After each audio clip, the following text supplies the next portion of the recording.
கியோமே, stone breath user, current ஜெனரேஷன்ல demon ஸ்லேயர்ல இருக்க ஆஷிராலயே ரொம்ப ஸ்ட்ராங்கான ஆஷிரானா, அது கியோமி தான்.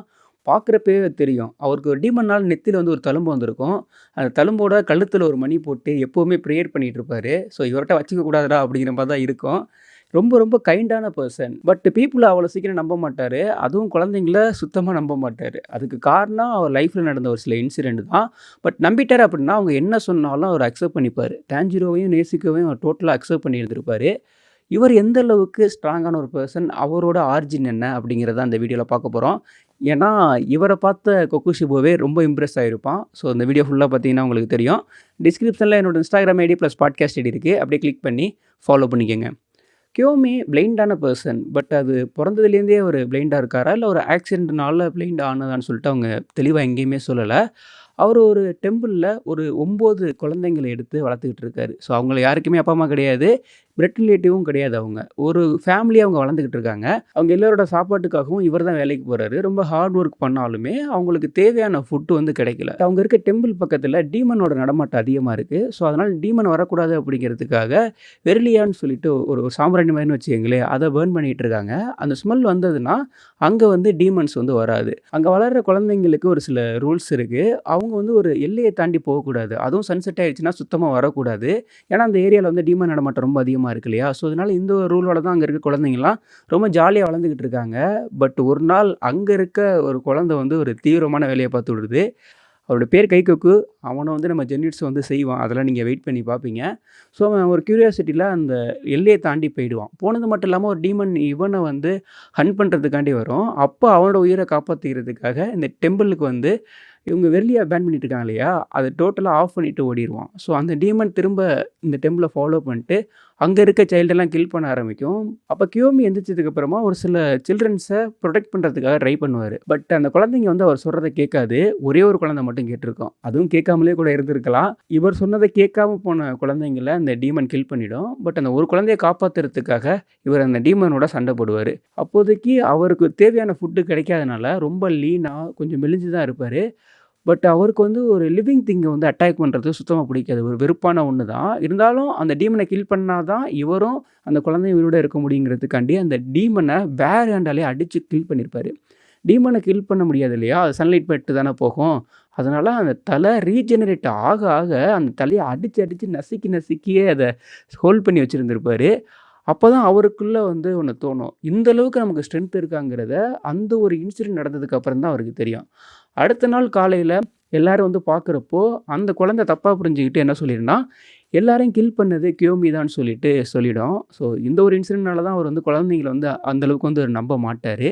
தான்ஜிரோவ பார்க்குற வரைக்கும். இவர் தான் கில் பண்ணியிருப்பார்ன்னு சொல்லிட்டு இவர ஜெயில்ல அடைச்சு தூக்கு தண்டனை குடுக்குற வரைக்கும் போயிடுவாங்க. அப்பதான் நம்ம டீமன் ஸ்லேயர் காப்போட ஹெட்டா ஸோ அவரு இவர வந்து நீங்க பண்ணியிருக்க மாட்டீங்கன்னு சொல்லிட்டு ரிலீஸ் பண்ணிருவாரு. அதிலேருந்து அவர் மேல கியோமிக்கு வந்து ரொம்ப ஒரு பெரிய மரியாதையே இருக்கும்.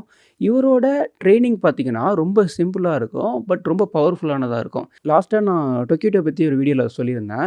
டொக்கிட்டோ வந்து ஸ்வாட்ஸ் எடுத்து ஆஃப்டர் 2 மந்த்லயே ஆஷிராவ் ஆயிருப்பான்னு சொல்லிட்டு, அதே மாரி தான் கியோமியுமே. அவருமே 2 மந்த்ஸ்ல ஆஷிராவ் ஆயிருந்திருப்பாரு. அவரோட ட்ரெய்னிங் பார்த்தீங்கன்னா, ஒரு 3 மெத்தட் தான். பட் அத ரிப்பீட்டடா பண்ணிக்கிட்டே இருப்பாரு. வாட்டர் ஃபால் அண்டர்ல வந்து ஒரு ட்ரெயின் பண்றது. அது ஃபர்ஸ்ட் டைம் பார்க்குறப்பவே, "என்னய்யா இவ்ளோ கஷ்டமான ட்ரெய்னிங்க பண்ணிட்டு இருக்க?" அப்படிங்கிற மாரி தோணும். ஒரு நெருப்ப எரிய விட்டுட்டு, அத நெருப்புன்னு சொல்லிட்டு நினைக்காம, "இல்ல குளிர்ச்சியா இருக்கு." அப்படிங்கிற மாரி மென்ஷன் பண்ணிட்டு இருப்பாரு.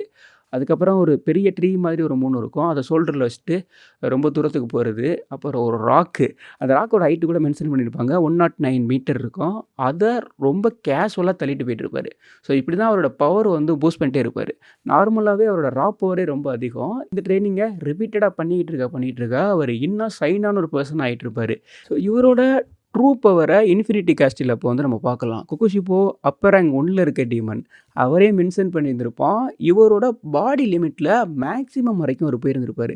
இந்த ட்ரெய்னிங் அப்படிங்கிறதே அவங்க பாடியோட எனர்ஜிய எந்த அளவுக்கு யூஸ் பண்ண முடியுங்கிறது தான். பட் அது எட்ஜ் வரையும் போயிட்டு கியோமி வந்து யூஸ் பண்ணியிருந்திருப்பாரு. இன்னொன்னும் மென்ஷன் பண்ணியிருப்பாரு. டீமனோட குரோத்த விட கியோமியோட குரோத் வந்து ரொம்ப அதிகமா இருக்குன்ட்டு. இப்ப இருந்த ஸ்வாட்ஸ்மேன்ஸ விட இப்ப இருக்க எல்லாருமே ரொம்ப ஸ்கில்லான ஒரு பெர்சனா இருக்காங்கன்னு சொல்லிட்டு சொல்லியிருப்பாரு. அதுவும் லாஸ்ட் 300 இயர்ஸ்ல பார்க்காத ஒரு ஸ்வாட்ஸ்மேனா இப்ப பார்க்குறேன்னு சொல்லிட்டு கூட கொகிஷிபோ வந்து மென்ஷன் பண்ணியிருந்திருப்பாரு. இவர் யூஸ் பண்ற வெப்பனுமே ரொம்ப யூனிக்கா இருக்கும். ஒரு சைடு ஆக்ஸ் இருக்கும். இன்னொரு சைடு ஒரு பால்ல அப்படியே ஃபுல்லா ஒரு முள் கம்பி இருக்க மாதிரி இருக்கும். இத யூஸ் பண்றதுக்கே ரொம்ப ஸ்ட்ராங்கான ஒரு பெர்சனா இருக்கணும். அது 2யும் ஒரு செயின்ல வந்து கனெக்ட் பண்ணியிருப்பாரு. இந்த மெட்டீரியல் இருக்கு இல்லையா? இதுவுமே நிச்சிலின் ஸ்வார்ட்ஸ் யூஸ் பண்றதுக்காக ஒரு எக் யூஸ் பண்ணுவாங்க இல்லையா? அந்த மெட்டீரியல்லேருந்து உருவாக்கப்பட்ட ஒண்ணு தான். ஏன் அந்த மெட்டீரியல் யூஸ் பண்ணுவாங்கன்னா, அதுதான் சன்ன அப்சர்வ் பண்ணி வச்சுக்கும். சன்னு தான் டீமன வின் பண்றதுக்கு ஒரே வே. அத அப்சர்வ் பண்ற எக்க வச்சு தான் நிச்சிலின் ஸ்வார்ட்ஸ் வந்து செஞ்சிருப்பாங்க.